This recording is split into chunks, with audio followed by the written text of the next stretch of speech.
ಸಮಾಜದ ಸಲುವಾಗಿ ಹೋರಾಟ ಮಾಡಿರ್ತಕ್ಕಂಥ ವ್ಯಕ್ತಿ. ಮನುಷ್ಯ ಜೀವನದಲ್ಲಿ ಹುಟ್ಟುತ್ತಾನೆ, ಹುಟ್ಟಿದ ಮೇಲೆ ಸಾಯಲೇನು.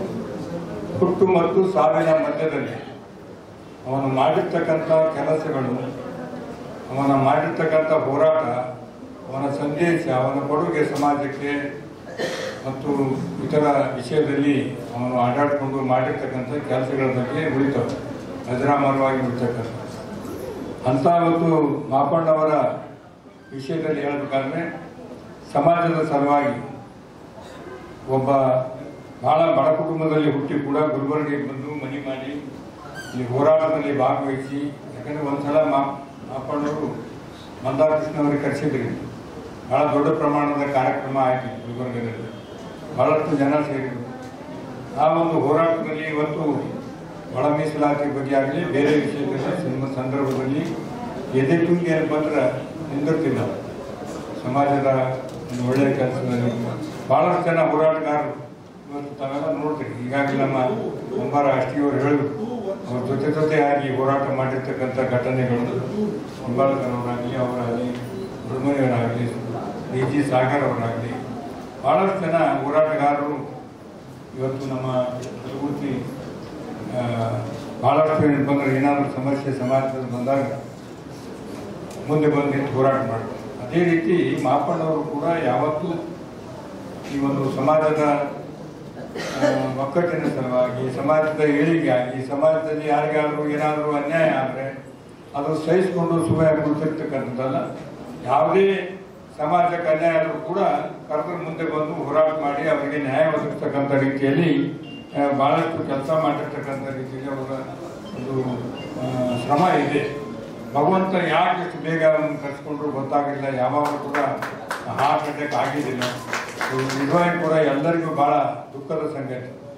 ಇನ್ನೂ ಯಾರು ಕಲ್ಪನೂ ಕೂಡ ಇರಲಿಲ್ಲ. ಮಾಪಣ್ಣ ಏನಪ್ಪಂದ್ರೆ ಭಗವಂತನ ಪಾದ ಇಷ್ಟು ಬೇಗ ಹಾರ್ಟ್ ಅಟ್ಯಾಕ್ ಆಗಿ ನಮ್ಮನ್ನು ನಗಲ್ತಾರಂತೇಳಿ ಇವತ್ತಿಗೂ ಕೂಡ ಅವನ ಮಾತುಗಳು ಭಾಳಷ್ಟು ಯಾವಾಗಲೂ ನಮ್ಮ ಧರ್ಮಸಿಂಗ್ ಸಾಹೇಬರುಗಳಲ್ಲಿ, ಖರ್ಗೆ ಸಾಹೇಬರುಗಳಲ್ಲಿ ಭಾಳಷ್ಟು ಬರ್ತಿದ್ದೆ. ಏನಾದರೂ ಕೆಲಸ ಇದ್ರೂ ಕೂಡ ಬಂದು ಭೇಟಿಯಾಗಿ ಸಮಾಜದ ಸಲುವಾಗಿ ಹೇಳಿ ಅದನ್ನು ಬಗೆಹರಿಸ್ತಕ್ಕಂಥ ರೀತಿಯಲ್ಲಿ ಕೆಲಸ ಮಾಡ್ತಕ್ಕಂಥ ವ್ಯಕ್ತಿ. ಮನುಷ್ಯನ ಜೀವನದಲ್ಲಿ ಇವತ್ತು ನಿಜವಾಗಿ ಕೂಡ ಇಡೀ ಸಮಾಜಕ್ಕೆ ಅಷ್ಟೇ ಅಲ್ಲ, ನಮ್ಮ ಕಲಬುರಗಿ ಜಿಲ್ಲೆಗೆ ಒಂದು ದೊಡ್ಡ ತುಂಬಲಾದಂಥ ನಷ್ಟ ಆಗಿದೆ ಅಂತ ಹೇಳಿ ನಾನು ಭಾವಿಸಿದ್ದೇನೆ.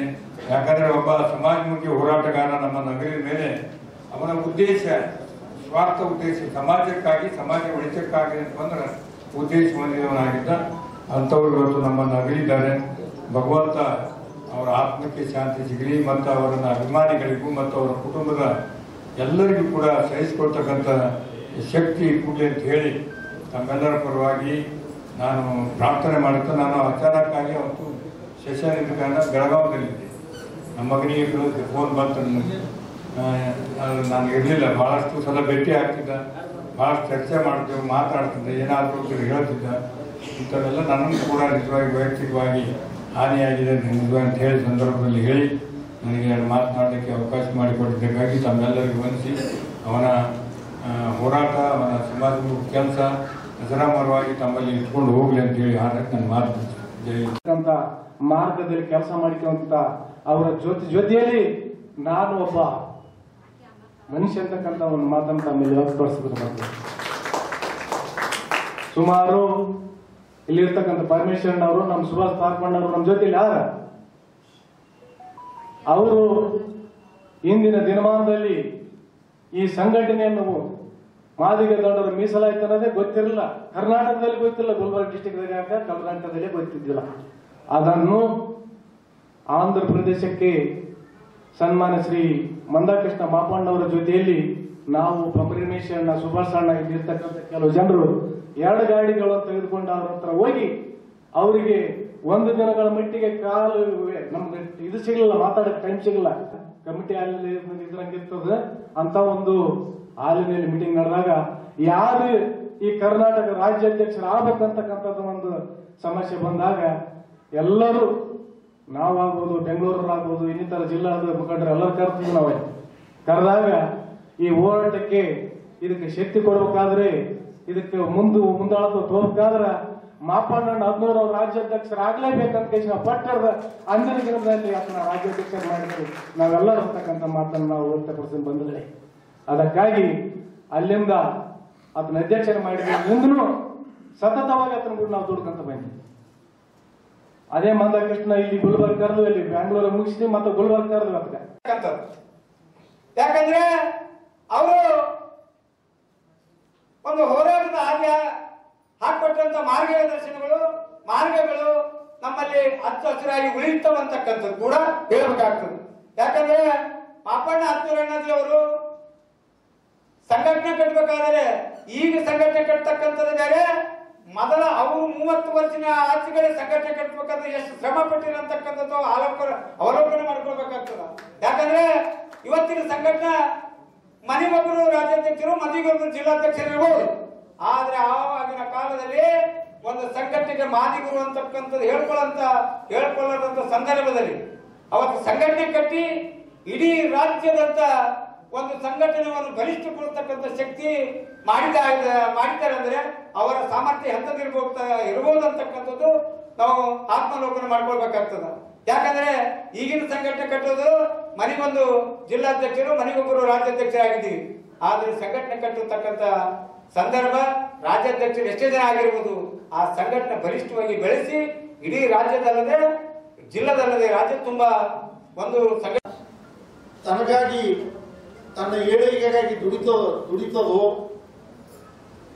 ಯಾವ ವ್ಯಕ್ತಿ ದುಡಿತಾನೋ ಆ ವ್ಯಕ್ತಿಯನ್ನ ಆ ಸಮಾಜ ಮರಿತು, ಅವನ ವಿಚಾರಗಳು ಮರಿತು ಅಂದ್ರ ಆ ಸಮಾಜ ಖಂಡಿತ ಉದ್ಧಾರ ಆಗಲ್ಲ, ಮತ್ತೆ ಏಳಿಗೆನೂ ಕೂಡ ಆಗಲ್ಲ ಅಂತಕ್ಕಂಥ ಮಾತನ್ನು ಹೇಳಿದ.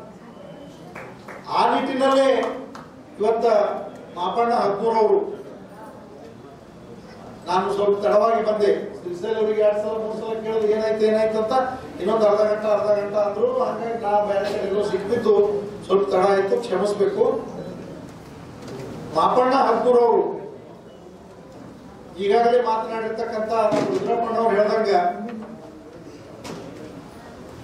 ಇದು ಆಗ್ತದೋ ಇಲ್ಲೋ, ಸಾಧ್ಯ ಅದನೋ ಇಲ್ಲೋ ಅಂತಕ್ಕಂಥ ಸಂದರ್ಭದಾಗ ಮಾದಿ ಜೊತೆ ಅನೇಕ ದಲಿತ ಚಳವಳಿಯ ನಾಯಕರ ಜೊತೆ ಒಡನಾಟ ಹೊಂದೋದ್ರ ಮೂಲಕ ಮೋಗಾ ಸಾಹೇಬ್ರ ನೇತೃತ್ವದಲ್ಲಿ ಅನೇಕ ಚಳವಳಿಗಳು, ನಿಂಬಾಳ್ ಅವರು, ನಾವು, ಅವರು,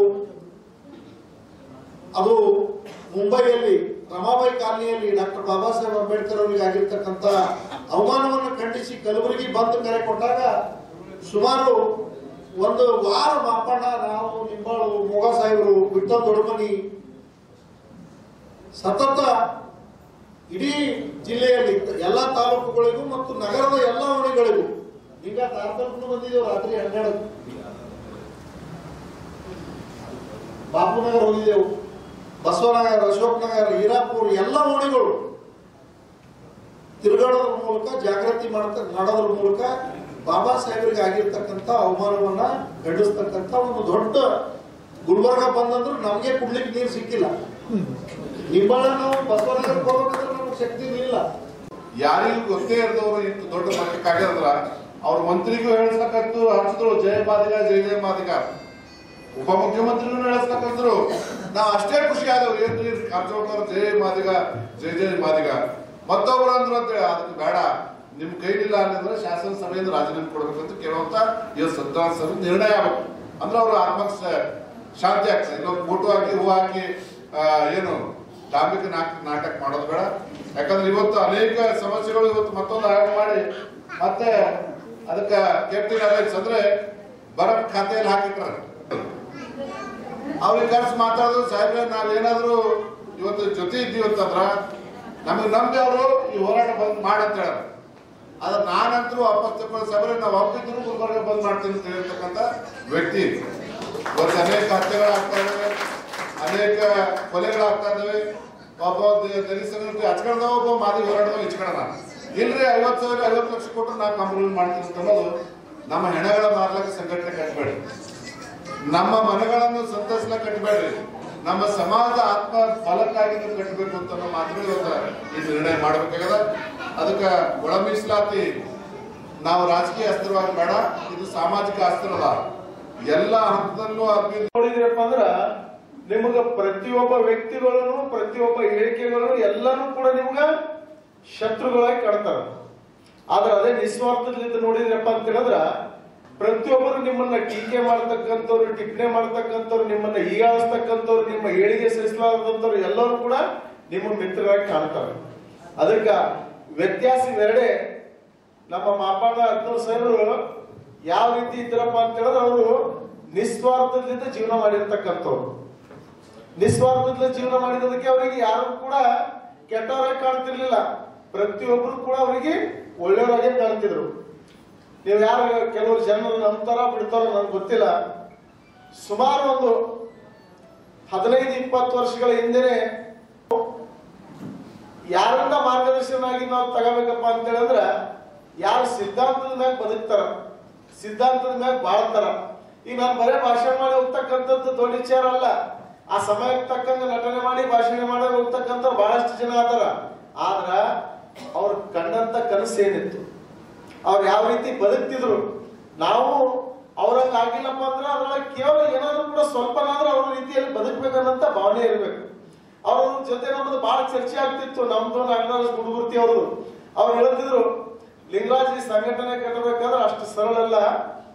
ಸಂಘಟನೆ ಕಟ್ಟಬೇಕಾದ್ರ ನಮ್ಮನ್ನ ಕೆಲವು ಜನಗಳು ಹೀಯಾಳಿಸ್ತಾರ, ಕೆಲವು ಜನಗಳು ನಮ್ಮನ್ನ ಸಮಾಜದಲ್ಲಿ ಕೆಟ್ಟ ರೀತಿಯಲ್ಲಿ ಬಿಂಬಿಸ್ತಾರ. 90ನೇ ದಶಕದಲ್ಲಿ 1990ರಲ್ಲಿ ನಾವೆಲ್ಲ ಚಿಕ್ಕವರಿದ್ದೆವು, ಹೈಸ್ಕೂಲ್ ಓದ್ತಾ ಇದ್ದೆವು. ಅಂದಾಗ ಮಾಪಣ್ಣ ಹತ್ತೂರು ಅಣ್ಣಜಿಯವರ ಹೆಸರು ಕೇಳ್ತಾ ಇದ್ವು. ಇಲ್ಲಿ ಇಬ್ಬರ ಮಾಪಣ್ಣ ಅಂತಕ್ಕಂಥ ಇದ್ರು ಅಣ್ಣ. ಒಬ್ಬರು ಮಾಪಣ್ಣ ಗಂಜಗಿರಿ ಅಂತವ್ರು, ಇನ್ನು ಮಾಪಣ್ಣ ಹತ್ತೂರು ಅಂತವ್ರು. ನಮಗೆ ಕನ್ಫ್ಯೂಸ್ ಆಗ್ತೈತೆ. ಏನ್ರಿ ನಾವು ಒಂದೊಂದ್ ಸರಿ ಮಾಪಣ್ಣ ಗಂಜಗಿರಿ ಮನೆ ಹುಡುಕ್ತಾ, ಮಾಪಣ್ಣ ಹತ್ತೂರು ಮನೆ ಹುಡುಕ್ತಾ ಮಾಪಣ್ಣ ಗಂಜಗಿರಿ ಮನೆಗೆ ಹೋಗಿದ್ದೆವು. ಅವ್ರು ಹೇಳಿದ್ರು ಮಾಪಣ್ಣ ಹತ್ತೂರು ನಾನಪ್ಪ, ಮಾಪಣ್ಣ ಹತ್ತೂರು ಬಾಪುನಗನಾಗಿರ್ತಾರಂತ. ಆಗ ನಾವು ಹುಡುಕಾಡ್ಕಂತ ಹೋಗಿದ್ವಿ. ಸಾಮಾನ್ಯ ಮಾತಲ್ಲ ಬಂಧುಗಳೇ, ಇದು ಹೋರಾಟದ ಕಿಚ್ಚು ಹಚ್ಚಿರ್ತಕ್ಕಂಥ ಕರ್ನಾಟಕದಲ್ಲಿ. ಮಾದಿಗರ ಅನ್ಬೇಡ್ರಿ, ಮಾದಿಗರ ಅನ್ಬೇಡ್ರಿ, ಮಾದಿಗರಂದ್ರೆ ನೀವು ಬೆಲೆ ಇರಂಗಿಲ್ಲ, ಮಾದಿಗರಂದ್ರೆ ನಿಮ್ಮ ಕೊಳ್ಳಲ್ಲಿ ಏನು ಮೂಳೆ ಇಟ್ಕೊಂಡು ತಿರುಗ್ತೀರಾ, ಮಾದಿಗೆ ಅನ್ಬೇಡ್ರಪ್ಪ ಅಂತ ಅಂದ್ರು. ಇದೇ ಹಿರಿಯರು ಇವತ್ತು ಅದೇ ಜನ ಮಾದಿಗರಂತ ಗಂಟಗೋಸ್ಕರವಾಗಿ ಹೇಳ್ಕೊಂಡು ತಿರುಗಾಡ್ತಾ ಇದ್ದಾರೆ. ಅದಕ್ಕೆ ಕೀರ್ತಿ ಯಾರು? ಆ ಒಂದು ಸ್ಲೋಗನ್ ಕೊಟ್ಟಿರ್ತಕ್ಕಂಥವ್ರು ಯಾರು ಕರ್ನಾಟಕ ರಾಜ್ಯದಲ್ಲಿ ಅಂದ್ರೆ ಅದು ಮಾಪಣ್ಣ ಹತ್ತೂರು ಅಂತ ಮಹಾನ್ ನಾಯಕರ ಕಾಲ್ಕೊಂಡು ಬಂಧುಗಳೇ. ಕಾಲಾಂತರದಲ್ಲಿ ಒಂದು ಸಂದರ್ಭ ಬಂದಿತ್ತು. ನಾವು ವಾಡಿ ಪಟ್ಟಣದಲ್ಲಿ ವಿದ್ಯಾರ್ಥಿ ಸಂಘಟನೆ ಕೆಲಸ ಮಾಡ್ತಿದ್ದೆವು, ASF ಸಂಘಟನೆ. ಅಲ್ಲಿ ಆ ಒಂದು ಸಂದರ್ಭದಲ್ಲಿ ಮಾಪಣ್ಣ ಹತ್ತೂರು ಸಾಹೇಬರಿಗೆ ನಾವು ಹುಡ್ಕೋತ ಬಂದು ಹೇಳಿದೆವು, ನಮ್ಮ ವಾಡಿಯಲ್ಲಿ ಒಂದು ಕೊಲೆ ಆಗಿದೆ, ಎತ್ತಬೇಕಾ ನೀವೇ ಡಿಸೈಡ್ ಮಾಡಿ. ನಿಮ್ಗೆ ಸಮಾಜದ ನಗವತ್ತಿರ್ತಕ್ಕಂಥ ಎತ್ತಬೇಕಲ್ವಾ, ಮಾಪಣ್ಣ ಹತ್ತೂರು ಕಡೆಗೆ ಬರ್ರಿ. ಇವತ್ತು ಕಾಂಗ್ರೆಸ್ ಬಿಜೆಪಿ ನಗವತ್ತಿರ್ತಕ್ಕಂಥವ್ರು ಏನು ಕೆಲಸ ಬರಂಗಿಲ್ಲ. ಅವರು ಬರೇ ಸ್ವಾರ್ಥಕ್ಕಾಗಿ ಕೆಲಸ ಮಾಡ್ತಾರೆ ಬಂಧುಗಳೇ. ಇವತ್ತು ಸಮಾಜದ ನಾನ್ ಪಾರ್ಟಿಕಲ್ ಲೀಡರ್ ಬೇಕು ನಮ್ಗೆ. ನಾನ್ ಪಾರ್ಟಿಕಲ್ ಲೀಡರ್ ಯಾವ ಪಕ್ಷಕ್ಕೆ ಸೀಮಿತವಾಗಿರ್ಬೋದು, ಯಾವ ಪಕ್ಷದ ಬಾಲಗೋಸವಾಗಿರ್ಬೋದು ಅಂತ ನಾಯಕತ್ವ ನಮ್ಗೆ ಬೇಕು. ಅದು ಮಾಪಣ್ಣ ಹತ್ತೂರು ಅಂತ ಬೇಕು. ಆ ಶಕ್ತಿ ಕರ್ನಾಟಕ ರಾಜ್ಯದಲ್ಲಿ ಬೇಕು ಅಂತ ನಾಯಕತ್ವ ನಾವು ಬೆಳೆಸೋಣ. ಬಿಟ್ಟು ಹೋಗಿರ್ತಕ್ಕಂಥ ಕುಟುಂಬಕ್ಕೆ ಬಹಳ ದುಃಖವಾಗ್ತಿದೆ. ಅವರು ರಮಾಬಾ ಅಂಬೇಡ್ಕರ್ ಅವರು, ರಮಾಬಾ ತಾಯಿ ಬಾಬಾ ಸಾಹೇಬ್ಗೆ ಯಾರು ಬೆನ್ನೆಲುಬಾಗಿ ನಿಂತಿದ್ರು, ಅವ್ರು ಶ್ರೀಮತಿಯವರ ಮಾಪಣ್ಣ ಹತ್ತೂರು ಬೆನ್ನೆಲುಬಾಗಿ ನಿಂತಾರ. ಆ ತಾಯಿಗೆ ನಾವು ಸ್ಮರಣೆ ಮಾಡ್ಬೇಕು. ಮಾಪಣ್ಣ ಹತ್ತೂರು ಅನೇಕ ಹೋರಾಟಗಳು ಮಾಡ್ತಾರೆ. ಕುಟುಂಬದ ಚಿಂತೆ ಇರಲಿಲ್ಲ ಅವರಿಗೆ, ತಮ್ಮ ಕುಟುಂಬದ ಚಿಂತೆ ಇರಲಿಲ್ಲ. ಆ ತಾಯಿ ಏನಂತಂದ್ರೆ ಮಾಪಣ್ಣ ಹತ್ತೂರು ಅವರಿಗೆ ಬೆನ್ನೆಲುಬಾಗಿ ನಿಂತು ತನ್ನ ಕುಟುಂಬ ಕಾಪಾಡಿಕೊಂಡು ಮಾಪಣ್ಣರು ಕರ್ನಾಟಕ ರಾಜ್ಯ ತುಂಬಾ ಹೋರಾಡಿ ಬರ್ರಿ, ಈ ಸಮಾಜ ಉದ್ಧಾರ ಮಾಡಿರ್ತಕ್ಕಂಥ ತಾಯಿಗೆ ನಮ್ಮ ಶರಣಾರ್ಥಿ ಹೇಳ್ಬೇಕಾಗ್ತದೆ ಬಂಧುಗಳೇ. ಹೀಗಾಗಿ ನಾವು ಎಂದು ಬಾಯಿ ಬಾಳಾಗಿದೆ, ಮಾತಾಡಿದ್ರೆ ಬಹಳ ಜನ ಮಾತಾಡ್ತಾರ.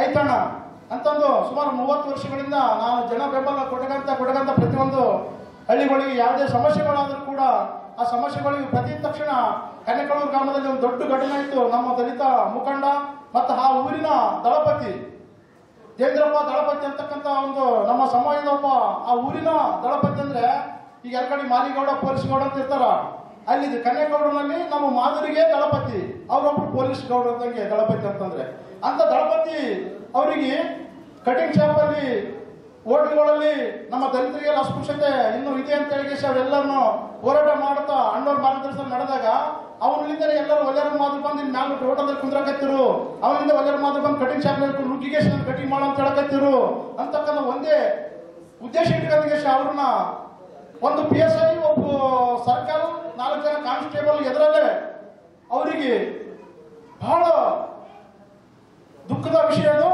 ಅಂತ ಸಮಯದ ಒಂದು ಪೊಲೀಸ್ ಅಧಿಕಾರಿಗಳು ಅದನ್ನು ಅವರಿಗೆ ಬಹಳ ಚಿತ್ರಹಿಂಸೆ ಕೊಟ್ಟಿಗೆ ಸಾಯಿಸಿದ್ರು. ಸಮಾಜೀಕರಣ ಸಚಿವರು ಅಂತ ಹೇಳಿ ನಾನು ಹೇಳ್ತಾ ಇದ್ದೀನಿ, ನೀನು ತಕ್ಷಣ ಬರಬೇಕು, ಇಲ್ಲಂದ್ರೆ ಯಾದಗಿರಿ ಬಂದು ಕರೆ ಮಾಡ್ತೀನಿ, ಶಾಪುರ್ ಬಂದು ಕರೆ ಮಾಡ್ತೀನಿ. ಅಲ್ಲಿ social welfare district officer Ramannagowda ಅಂತಿದ್ರು. ರಾಮಣ್ಣಗೌಡರಿಗೆ ಫೋನ್ ಮಾಡಿ ಏನ್ ಮಾಡ್ತಾ ಗೊತ್ತಿಲ್ಲ, ನಾನು ಇವತ್ತು ಒಂದು ಪೊಲೀಸರು ಕಂಡು ಎದುರ್ತಕ್ಕಂಥ ಒಬ್ಬ ಸಾಮಾನ್ಯ ಮನುಷ್ಯ ಇವತ್ತು AC DC ಅವ್ರ ಮುಂದಿನ ದಿವಸ ಮಾತಾಡ್ಬೇಕಾದ್ರೆ ಮಾಪಾಡೋದು ಪುಣ್ಯ ನನಗೆ, ಮಾಪಾಡೋದು ಅವರು ಆಗಿರ್ತಕ್ಕಂಥ ಮಾರ್ಗದರ್ಶನ ನನಗೆ. ನಾವು ಸಣ್ಣ ವಯಸ್ಸಿನಿಂದ ನಾವು ಪೊಲೀಸ್ ಕಂಡ್ರೆ ಹೊಡೆ ಹೋಗ್ತಿದ್ವಿ. ನಾವು ಹೊಡೆ ಹೋಗ್ಬೇಕು ಇವತ್ತಿದ್ದಲ್ಲಿ ದಳಪತಿ ಅವ್ರು ಮಾಡೋದ್ರಾಗ ನಾವು ಮೆಮೊರಂ ಕೊಡಕ್ಕೆ ಹೋಗಿ DC ಆಫೀಸ್ ಬಂದ ಮೆಮೊರಂ ಕೊಡಕ್ಕೆ ಒಂದಿನ ಚಂಚಲ್ ರೆಡಿ ಮಾಡಿದ್ರೆ ಒಬ್ಬ DC ವರ್ಕ್ ಬಂದು ಮೆಮೊರಂ ತಗಲ್ರಿ, ಯಾವನ್ನ ಟೇಬಲ್ ವರ್ಕರ್ ಕಳಿಸ್ತಾರ. ಆದ್ರೂ ದಳಪತಿ ಕೊಡೋದಾಗ ಕನ್ಯಾಕುಮಾರಿ DC ಆಫೀಸ್ ಅವರಿಗೆ